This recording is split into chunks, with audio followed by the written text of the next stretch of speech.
அனைவருக்கும் வணக்கம் மக்களே. எதிர்கட்சி தலைவர் வந்து என்ன சொல்றாருன்னா, பாத்ரூம் போறத பாக்கிறதுக்கெல்லாம் அமைச்சர் போட்டுக்கிறீங்களா அப்படின்னு கேக்குறாரு. என்ன தங்க முட்டை வாத்தான்னா ஆளை போட்டு கண்காணிக்கிறதுக்கு.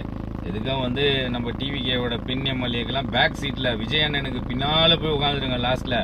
ஏன்னா வந்து பயங்கரமான ஆளுங்க. அவங்க மைக் எடுத்து அடிக்கிறது என்ன, சேர் எடுத்து அடிக்கிறது என்ன, கடந்த காலங்களில் நிறைய நடந்துக்குது. புடவை கதெல்லாம் இருக்குது. அதனால கொஞ்சம் பேக்லேயே உட்காருங்க. இவங்க வந்து அடங்க மாட்டாங்க. ஒரு நாகரிகமே இல்லாமல் வந்து நடந்துக்கிறாங்க. அவங்களுக்கு உண்டான பொறுப்பே அவங்க முதல்ல புரிஞ்சிக்கல. எதிர்கட்சி தலைவர் எம்எல்ஏக்கள்ன்றதே தெரியாமல் நம்ம ஸ்கூல் பசங்க மாதிரி வராங்க போகிறாங்க, ஜாலியாக இருக்கிறாங்க.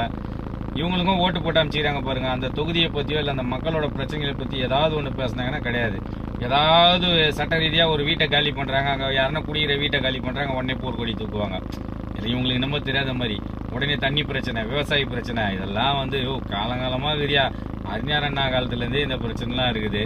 150 கோடி கொடுத்து கார் எம்எல்ஏங்களை வாங்குறதுக்கும் விவசாய கடன் தள்ளுபடி பண்ணுறதுக்கும் என்னங்க சம்பந்தம் இருக்குது? அமாவாசைக்கும் அப்துல் காதருக்கும் என்ன சம்பந்தனே தெரியல. அதனால தான் அந்த பழமொழியை சொன்னாங்க பொழுது, அமாவாசைக்கும் அப்துல் காதருக்கும் என்னடா சம்பந்தம்னு.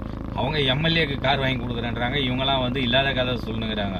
உங்களெலாம் திருத்த முடியாதுன்றது கரெக்டாக இருக்குது. அப்போ எம்எல்ஏ எம்பி இனிமேல் எம்எல்ஏ எம்பிலாம் டிவிகளில் வந்து வேஸ்டி சட்டை கூட போடக்கூடாது. அப்படியே வந்து சார்ட்ஸ் பண்ணினோம், இல்லை வீட்டில் துண்டு கட்டின மாதிரியே வந்துடணும் பொழுது தொகுதிக்கு.